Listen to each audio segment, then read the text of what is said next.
Hey everyone, welcome back to another episode 131 of the Retro Gamers Podcast. Larry here. And Anthony here.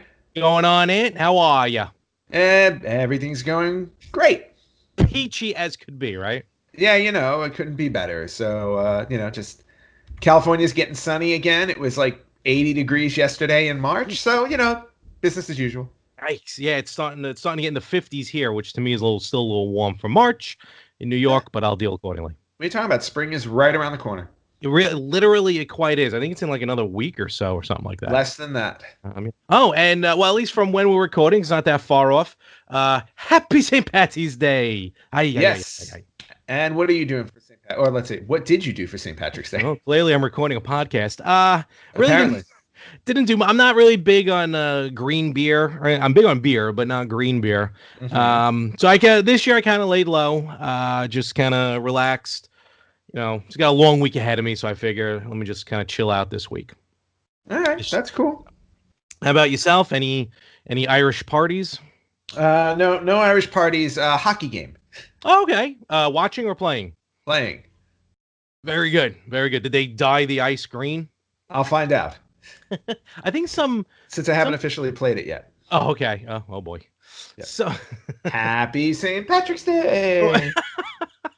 I'm gonna dye my cat green. Yay. That would be awesome. Not him. Dye the other one. It would make. You wanted to jump up here. This is what happens. Get me away. There you go. Listen for the thud. He's a big boy. Yeah, very cute. So so not so much here on the Western Front Eastern Front, I guess.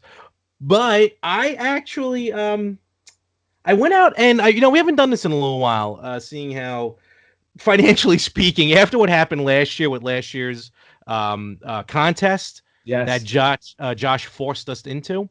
And we went in willingly, and I won decidedly. Yes, you did. And after the start of this year's contest, which I think I'm just going to pretty much hand to Anthony because he's got the XI, and I just really am not, as of right now, available to really do a lot of spending like I did last year. Yeah. So so I'm very happy to have won the contest. If you want to concede now, you can find me in my present. I'll wait till New Year's Eve. Sure. So a little backstory to what I'm about to talk about here. So a couple weeks ago, we had, of course, Dr. Anthony Bean on the podcast, and we gave away the 2 books. Yes. That's right, to our 2 winners. Yes, congratulations, Charlie and Marina, for winning your Psychology of Zelda books. It's good reads. You're going to enjoy it. But as we talked about on that episode with Dr. Bean, we mentioned how amongst all the other Zelda games, Majora's Mask is very much is the 5 stages of grieving. Mm-hmm. And also we talked about how, and you mentioned it, Ant, how polarizing Majora's Mask. You either love it or you hate it. It's like a Neil Diamond fan. You're either a Neil Diamond fan or you're not. Yeah, exactly. It's like the Virtual Boy, except everybody hates it. Wow. Dang it, that was early. So what we have happening is, when I read and when we talked about it a little bit more, how you can see Majora's Mask in this other aspect, in this other light. Mm-hmm. I'm like, you know what? I think I kind of want to go back and play it because I hated it. So long gone is my N64, and I'm really not in the mood to re-buy Majora's Mask on the 3DS because I have from this, and Ann, I think you remember this thing. These were one of 2 pre-orders. Yes. That Nintendo, probably one of the 2 best pre-orders Nintendo ever put out. I agree with that because this was just this was a nice surprise this was a nice surprise for a system that was just coming out to play a couple of actual classic games. So it was actually really nice. And I'm assuming, Larry, you were pulling the other disc. Yes. That's available. Because I have both of these. I have both of these also. Yeah. So the first one that I'm showing here, and I'm sure Ant just mentioned it again, it's the Legend of Zelda Collector's Edition promotional disc. I can't remember which game it was for. Wind Waker. It came with the NES Legend of Zelda. No. What I'm saying is first. What I'm saying is you got it when you with pre-ordered Wind Waker. Wind Waker, yes. Yes, and explain what's on there. And it came with the original Legend of Zelda on NES, Zelda 2, also on the NES, and then it came with Ocarina of Time and Majora's Mask for the N64. And again, this was basically free, which Yeah. was also back before before there was a virtual console, and really when retro started happening, in my opinion. A little bit, yeah. Yeah. So I'm like, all right, you know what? I have this disc. Majora's Mask is on here, and it's slightly, well, it's not really a graphical upgrade, but it's on here. To mention real quick, the other, and I think the better of the two, in my opinion, pre-orders was this one. Yes, this was also great. Which is on the GameCube, The Legend of Zelda Ocarina of Time, and The Legend of Zelda Ocarina of Time Master Quest, which was never released before, the Master Quest. Mm-hmm. And what's cool about this one is, if you're an Ocarina of Time fan, this one is a bit updated as far as graphics. Like they shined it up a little bit for the GameCube. Yes. I can't remember. And it was I mean, and it was just great being able to play them on another system, even though the GameCube came out not too long after. Like, it was just like maybe like 3 years, I think, after Majora's Mask. So yeah, but just the idea of being able to get those games essentially for, like you said, for nothing. Actually, you just had to pre-order other games in order to get them, so it was great. The 2 game one came out in 2003, but still okay. So cool. Anyway. So, yeah, collector's edition. So I'm like, let me play Majora's Mask. So I have it on GameCube. And I hook up my GameCube. And what's funny part about this, which does slightly annoy me, which I understand, when you put the game in for Majora's Mask, the GameCube actually says ahead of time, due to the conversion from the N64 to the GameCube, some of the sound is lost.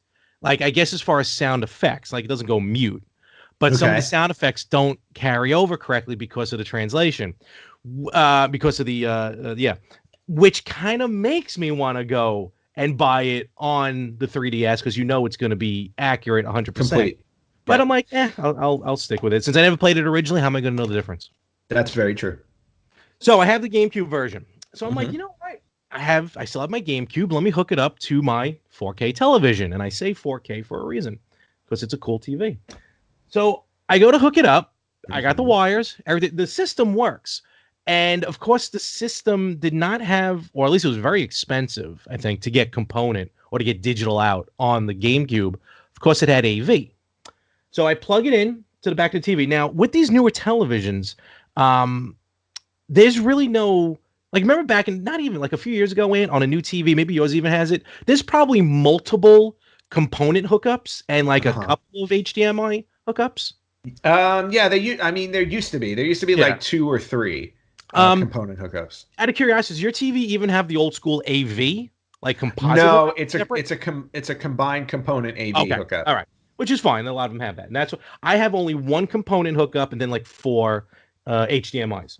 Mm-hmm. So when you have component, for those who don't know, you can plug in an old AV. You plug in the yellow of the AV into the green of the component. That's just how it works, and it always works.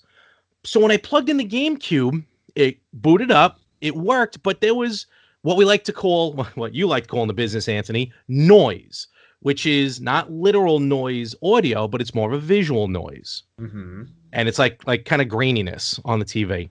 And, it made me think, I'm like, wow, maybe at this point, new televisions are so, and it's possible, so advanced that they can't carry the old stuff.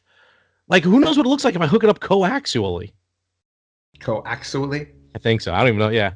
So, if I tried hooking up an old system like a Nintendo or a Genesis or something.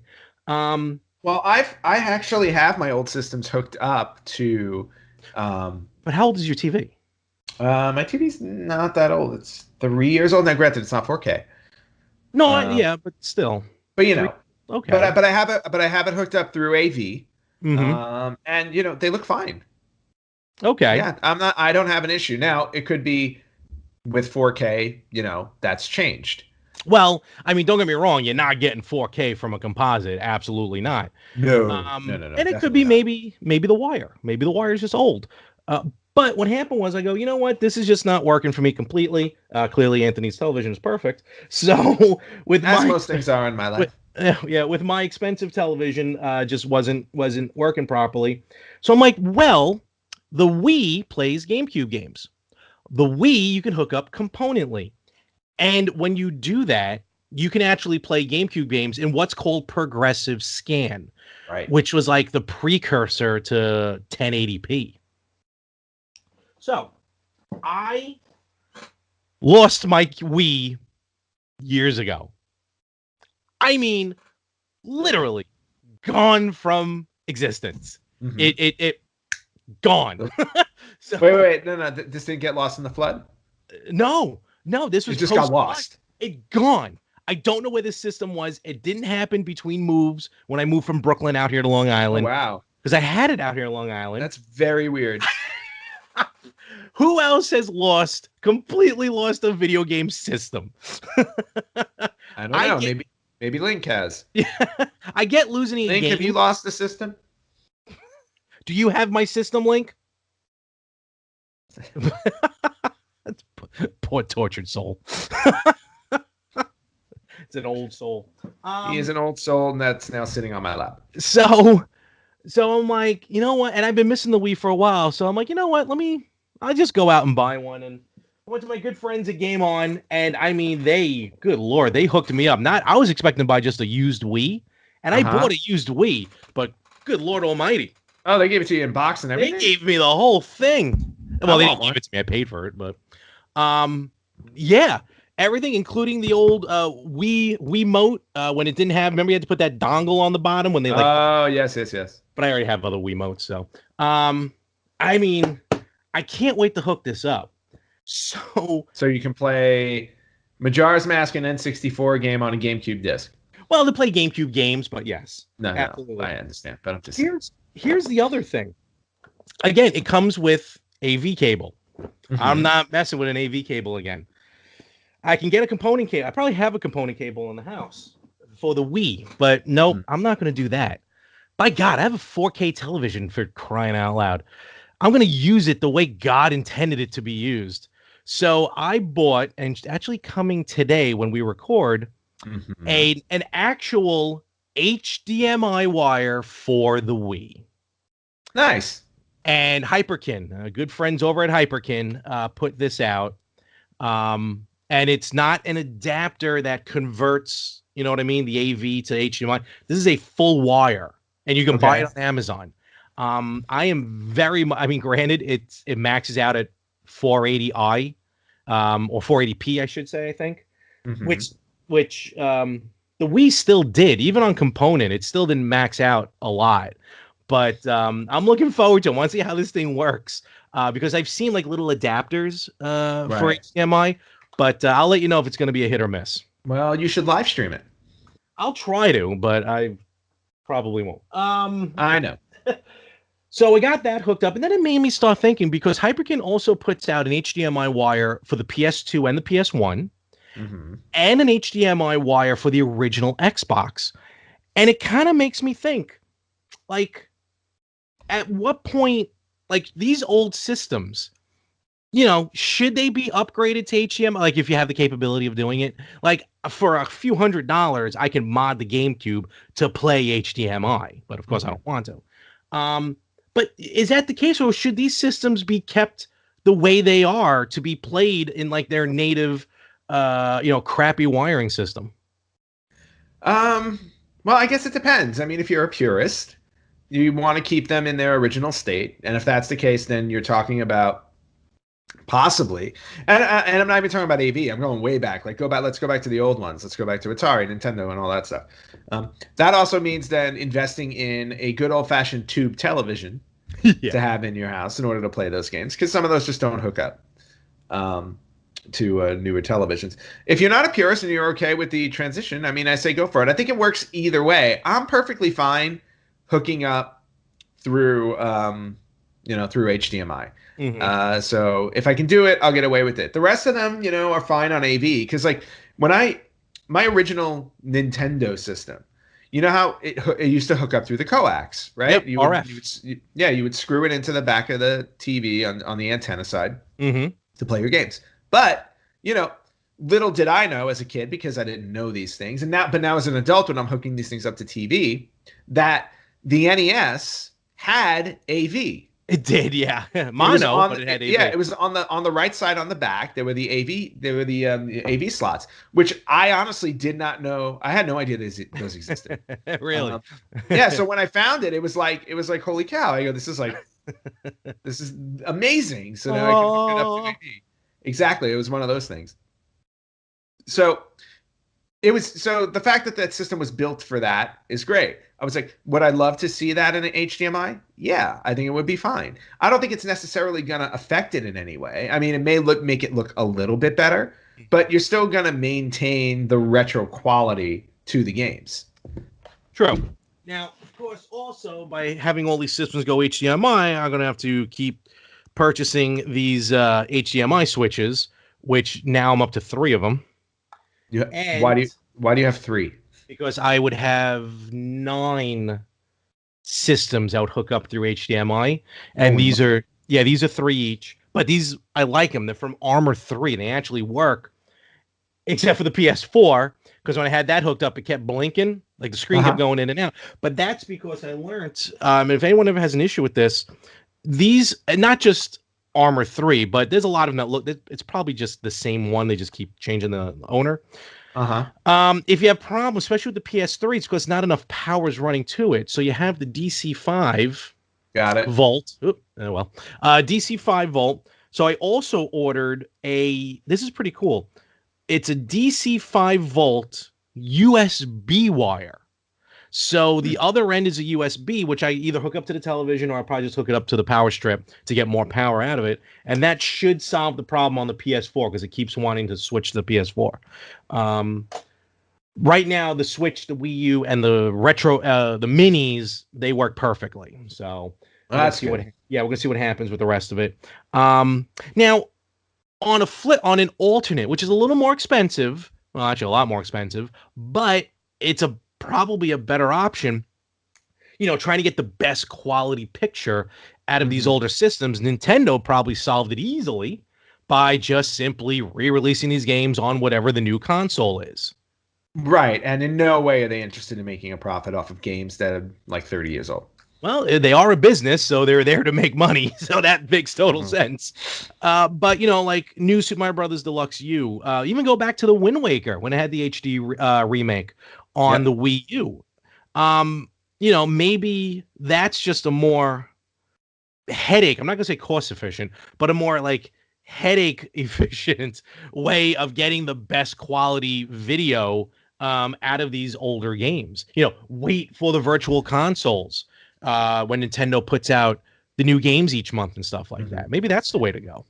It's possible that's the way to go. And again, it's always going to be dependent on the person and the level of nostalgia factor you want as well. See, I like that, like those mini Nintendos, that like the mini NES or the NES Mini and the SNES Mini. Yeah, the classics, whatever the hell they are. I don't know anymore. But what I like about it is how you can go to that 4:3 look with the graininess, you know, with the lines, because that's what it used to look like on your TV. And to be honest with you, like doing that, it's kind of it's endearing in a way because it is that nostalgia trip. It's like I'm literally sitting here and I'm like, oh look, I'm 8 years old again playing this game, you know, even though I clearly don't look 8. None of us do, brother.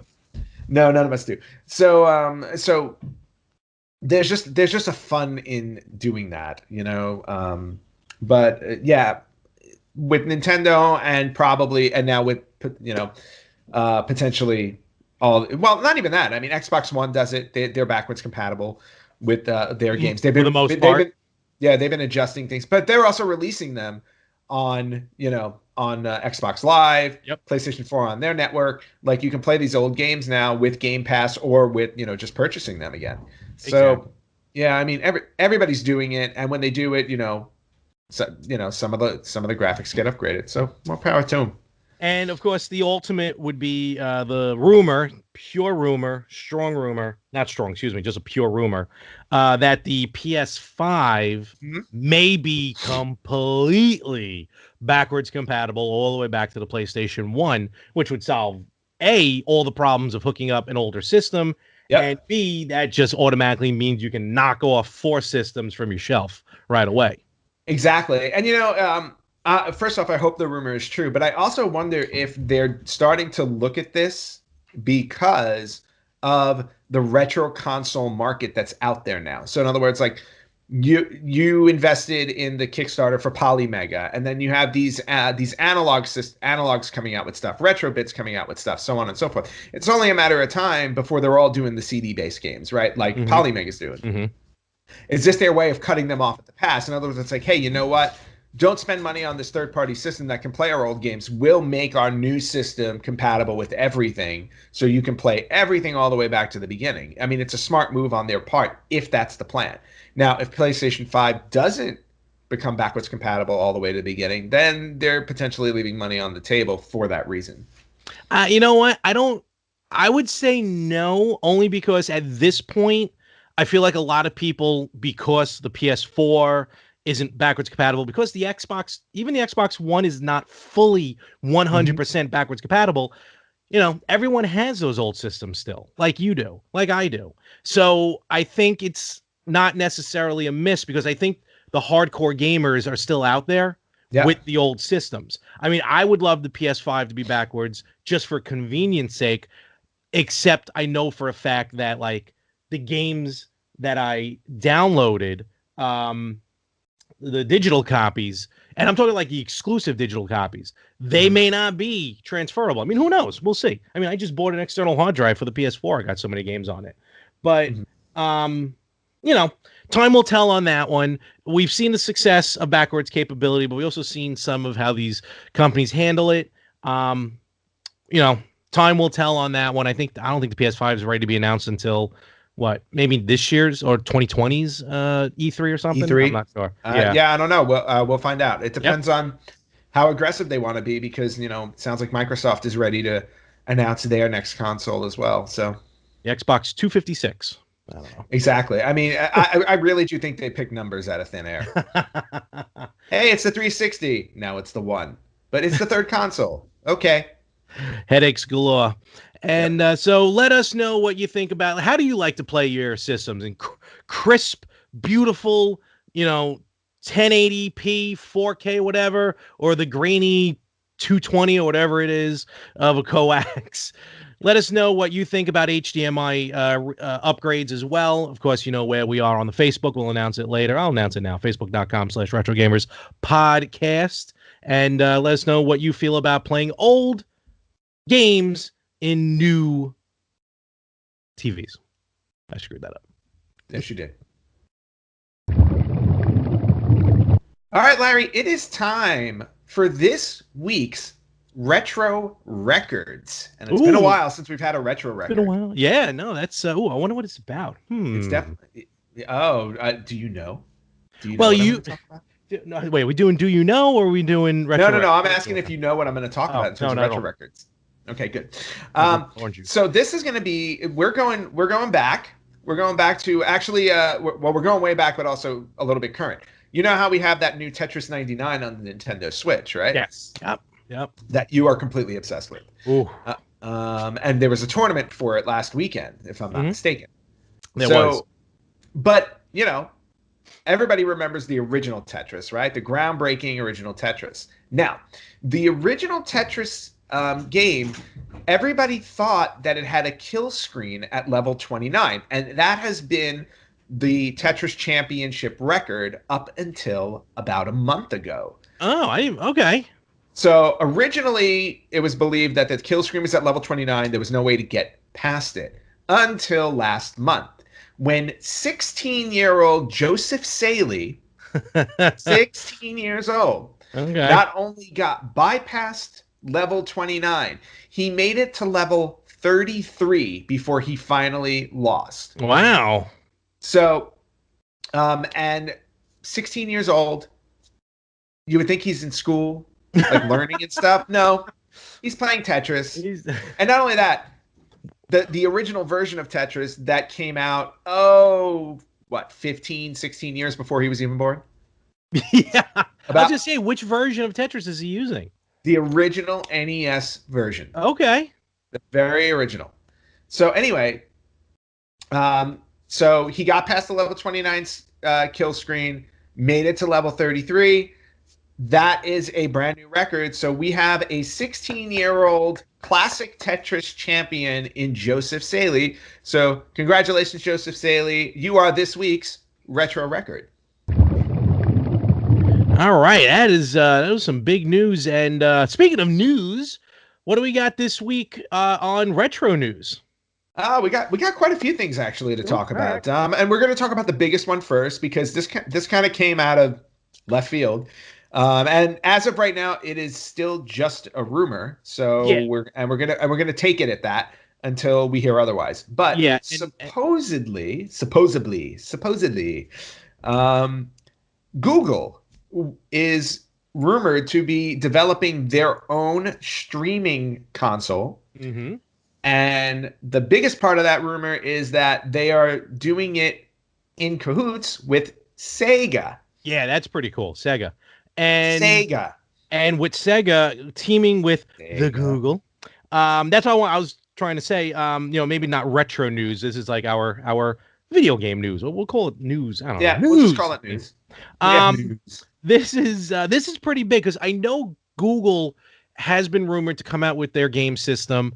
Um, kind of like I see it in the vein of like Apple TV. Apple TV is a streaming box, Mhm. but you can download games on it. More, I mean, they have like mobile games, but they have regular games on there as well. So I'm wondering if that's what Google's going to lead to. But now with this lead up or this news with Sega, this is a whole different ball game in my opinion.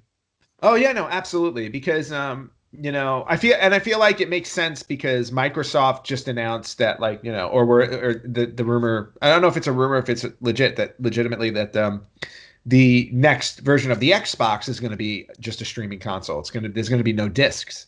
Okay, So which I'm for.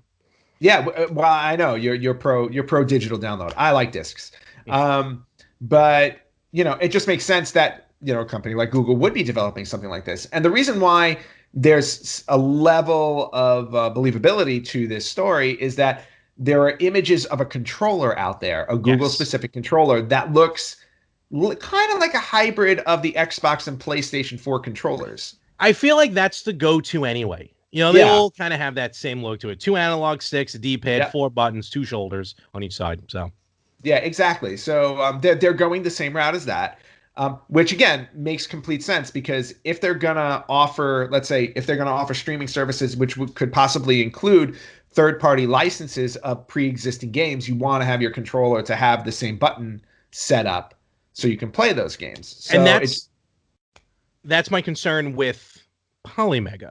Because with Polymega, how it's going to have 5 CD-based systems, and one, it does not have 5 different ports to use the old school. It's one controller, which I'm fine with. That's fine. But yeah, they had to, and the way they designed it looks compatible for everything. But I like how you said that. Kind of like the controller needs to fit really for the games. correct. Yeah. Yeah, I mean, absolutely. So the controller looks, pretty sleek. It's all white. Um, like I said, the button placement is all set up. So the other interesting things that I was reading online about this, which also makes it suspect well, actually not suspect, but it actually makes it sound like it may be real, is that Sega at the moment has no Sonic games planned for any of the current consoles. So nothing for Switch, Xbox One, or PlayStation 4. Wow. The only one that's been announced, and I'm talking platform wise, the Yeah. only one that's been announced is Team Sonic Racing, which is just a racing game. But Mm-hmm. there's no platform Sonic game being prepared for any of these consoles that we know of. That's And interesting. not only that, they only have a handful of other titles coming out. Outside of Team Sonic Racing, they have a PS4 exclusive called Judgment that's coming out, and then a few other games. But outside of that, they're not doing a whole lot. And as we know, after Sega went out of the console business with the Dreamcast, they've been focused solely on churning out games. And the Well, fact yeah. that has trickled now is suspect that maybe they're working on specific games for this new Google console. Oh, I see what you're talking about. Just putting all their focus. And if they're going to put out a new Sonic game, you might as well make it native to a new system that you're collaborating on. Exactly, because if this is a Right? partnership between Sega and Google, you're going to want to put all of your team on this because this is going to be your big money maker moving forward instead of just making games for other consoles. Maybe we'll Uh, get Sonic. Maybe we'll get Sonic 5. Maybe we will. Uh, We'll find out. And then the other thing about it also is that there was actually another small rumor coming out that Google is also working with third party developer Ubisoft, and Ubisoft makes a lot of oh, games. oh God, So yeah.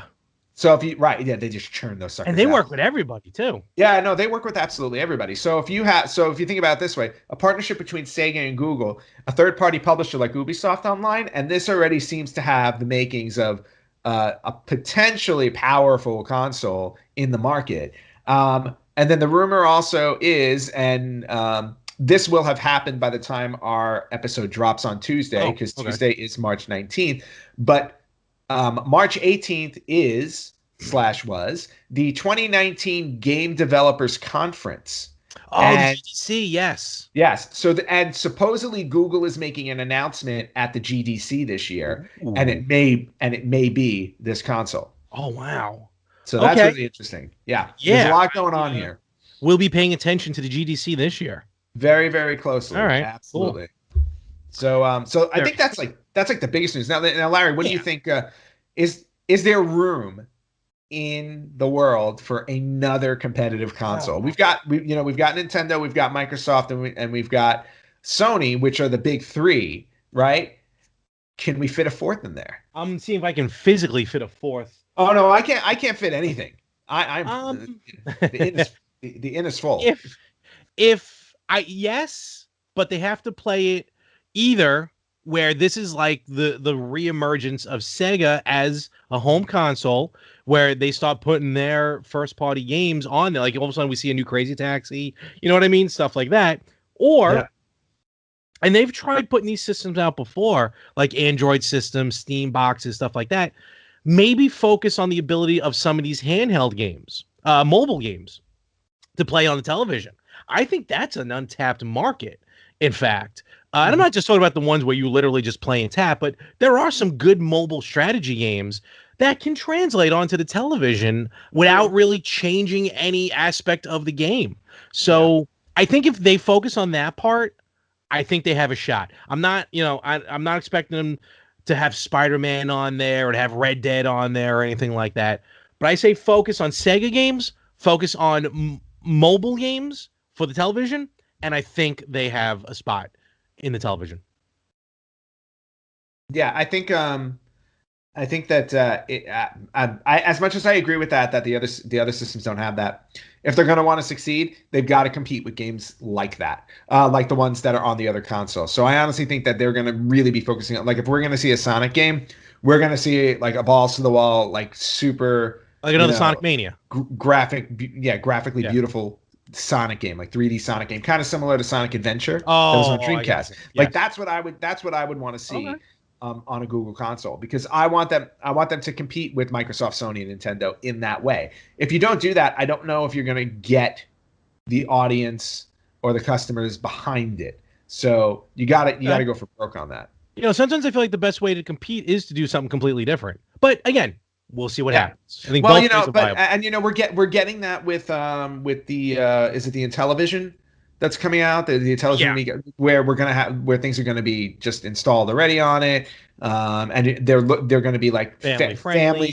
family friendly games only. So there are companies out there that are going to test that market. Google is not in television. They're too big of a company to focus on something niche. So I think they're going to go out for, they're going to go All out right. for blood, basically. They're going to want to compete with the best of them. We shall see. Yes, we shall. And I'm Cool. very excited about that too. Yeah, it should So, be good. yeah. So, few other things on, a few other things in the retro news category Okay. that I wanted to bring up. The first one, and we did post this on our page, was the unreleased wrestling game Oh that yeah, was discovered on the NES. It was created over 30 years ago. And WCW game, right? it was a WCW game, but it wasn't called No. WCW at the time. It was called the UWC. Now, a lot of people believe that it was set up to be licensed by World Championship Wrestling, so it could be a WCW game, because there were 8 wrestlers in the game, and they were all WCW wrestlers. So you had Road Warrior Hawk and Animal, Bobby Eaton, Sting, Ric Flair, Barry Windham. And the gameplay was very similar to, the WWF 8-bit games on the Nintendo. Yeah. Well, yeah. That's certainly how it was back then. I saw this. It's funny. Sometimes I see these clips and stuff. I'm like, where was this hiding? Like, is it just someone who just coded up a game to make it look like that? But if this is a legitimate situation, yeah, the fact that WCW put out a game eventually, but the way this game looks, it would have definitely hit the market. I would have been interested though on how it would sell across the country, because back then, Northeast was more WWE, where the South was WCW and stuff. So that would have been interesting. Yeah, no, it definitely would have been interesting. And I think that I think this game was maybe developed after the WCW game that it was already released. Like, I think this would have been. That was before. I don't know. I have a feeling it probably would have been a later version of that. Okay. And at that point, 16-bit systems were already coming out, so it's very conceivable that this one just fell by the wayside because of that reason. True. It's always, I always find it cool though when people find these unreleased games and stuff like that were initially created but never released. And speaking of unearthing something, we all know that 2 of the rarest video games on the NES, right, are Stadium Events. Yep. And the Nintendo World Championship cartridge, right? Yep, gray and gold, but I think even more gray for some reason. Yeah, they're more gray than gold. Gold was if you got the gold one if you won your regional championship. So there were very few of those, and then the gray ones were for, I think, the finalists. Everybody got like runner-ups. Yeah, right. But they're extremely hard to find, unless you should be happen to look in your attic per se, which is where this specific gamer found an official Nintendo World Championship gray cartridge. Now, apparently, the gamer whose name is Tim, we don't know his full name. All right. At Tim, he was going through his attic and happened to find this cartridge, and then found out that his older brother played in the Nintendo World Championship in 1990 and was one of the finalists that got one of these cartridges. That's cool. Yeah. So congratulations, Tim. Don't tell your brother about it, because you can make a good $30,000 or $40,000 off of that card. Honestly, holy cow. Yeah. That's like, and supposedly somebody's already offered him $23,000 for it. Holy Lord. Yeah, I'm gonna win this contest. So that reminds me of, like, you hear the stories, like the great story about someone was demolishing their house. They were, taking down the walls, and, back in the early 50s and stuff, for insulation, they just threw newspaper and stuff in the side of the walls. But someone found Action Comic 52, the first appearance of Superman. Oh, yeah. Right? It was in the wall. Terrible condition, but even in its condition, it was still like a 4-point something. So it still would have fetched like 70-something thousand, or like $200-something thousand, actually, I think. Yeah. Back then, he takes the comic book home. His wife's aunt is there. She picks up, what's this? And accidentally tears off the back cover, thus dropping it like a 4-point something down to like a 1-point something, and in the process losing value of like 2/3 the value of the comic. And that evening, Grandma disappeared. Oh man. So yeah, hold on to that cartridge. Yeah. At what point do you hold on versus, the right amount of money just knocked at my door? It basically all depends on if you need the money or not.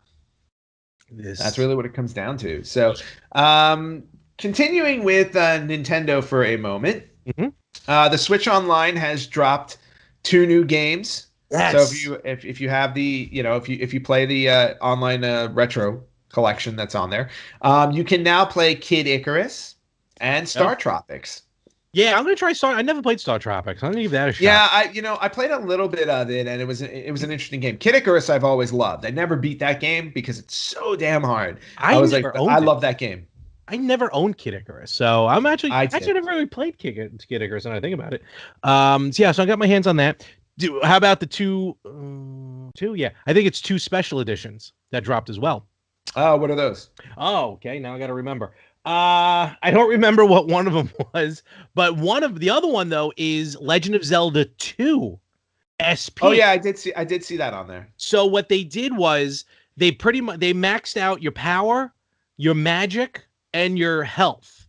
So Mhm. that's all maxed out, but you don't have any of the items. So you still have to play through the game, but you're already starting off maxed out power wise. So it makes it a little bit easier, but you still got to find all the dungeons and everything. Um, Okay. that I'm going to try my hand because I hated Zelda 2, but I'll do it with a little bit of an advantage like that. I'll give it a shot. Yeah, see, and I liked Zelda 2 for, the ingenuity that they showed for trying Mm-hmm. something different, which again, it's always bold to step back from the norm and try something else. And I Yeah. honestly think, because of that, we were given great games like A Link to the Past and Ocarina of Time and so on and so forth. But yeah, so those are some of the new games on the Switch Online. If you are a member, check those out. Um, You know what's cool? On the Japanese version, they did the same ones, but there's a couple. They added like one or two Japanese exclusive games. I don't remember what this month's was, but last month's is a sumo wrestling game, which may be on the Famicom Classic. Now that I think about it, oh, cool. I have no idea what the menu says. I don't know what they're talking about, but I've played it and it's actually pretty fun. Okay, Yeah, so if that's you kind ever of cool. download that, yeah, it's pretty sweet. Very cool. Well, then, if you feel like playing some sumo wrestling, switch over to the Japanese Switch Online, which you can actually do on your US version. Kirby's Adventure got the other special edition. Ah, Kirby's. Okay, Yes. and that's a fun game. Oh, here we go. See, thank God for Wikipedia. The Japanese got Fire Emblem, Shadow Dragon, and the Blade of Light, and Ye Nice. Are Kung Fu. I've actually Ooh. heard about that. It's a fighter. Oh, you know what? I'm gonna give that a shot. Oh, All interesting. right, Okay. cool. Yeah. Definitely worth checking out then. Cool. All right. All right. Stepping away from Nintendo. Oh. And we're going to move over to Sega. Now, Larry, I remember you had originally um, pre-ordered the Analog NT, if I'm not mistaken, or the ST, Yes. The which Super NES was version. Yeah. the Super NES version. Now, Analog is a company that creates retro consoles. Clones. Yeah. And right, so and they had created one for Nintendo, one for Super Nintendo. Now they're creating the Mega SG, the Mega XG, which Yep. is going to play Mega Drive games or Sega Genesis. Yeah. Genesis games. But they recently announced Uh-oh. that the Mega SG will contain an unreleased Sega game, and it's a run and gun shooter called Hardcore. Ooh, is it Contra Hardcore? That's exactly what it looks like. Ooh, interesting. So yeah, so so if you purchase the system, which is going for 189, Yeah, I mean it's worth it. Don't get me wrong. yeah, you get hardcore for free. That now due to licensing issues, they had to change the name of the game. So on the Mega SG, it's going to be called Ultra Core, but still, it's Oh, the run and gun shooter hardcore that was never released on the Genesis. oh, then it's not Contra Hardcore. That's interesting. Maybe it's not. But if you take a look online, there are videos of the game. Just Oh yeah, look at this look thing. for, yeah. So Very cool. Very cool. yeah, so if you want to get your hands on that, you got to get your hands on an analog Mega SG.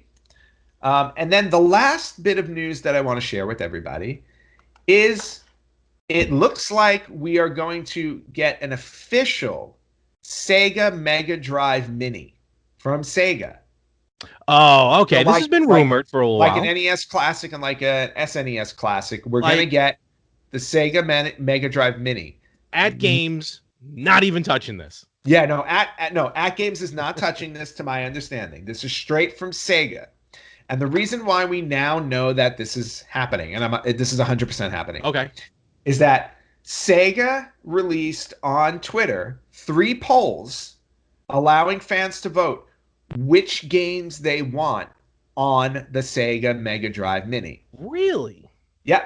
Now this is now again. I think this is just in Japan. This isn't Oh, here at the well, moment. okay. But they basically each poll gives you two choices, Hmm. and the choices are from the Sonic the Hedgehog series, the Puyo Puyo series, and the Shining Force series. So basically, Ooh. you get to choose whether you prefer Sonic the Hedgehog or Sonic the Hedgehog 2, um, Puyo Puyo or Puyo Puyo 2, Mm-hmm. or and Shining Force or Shining Force 2.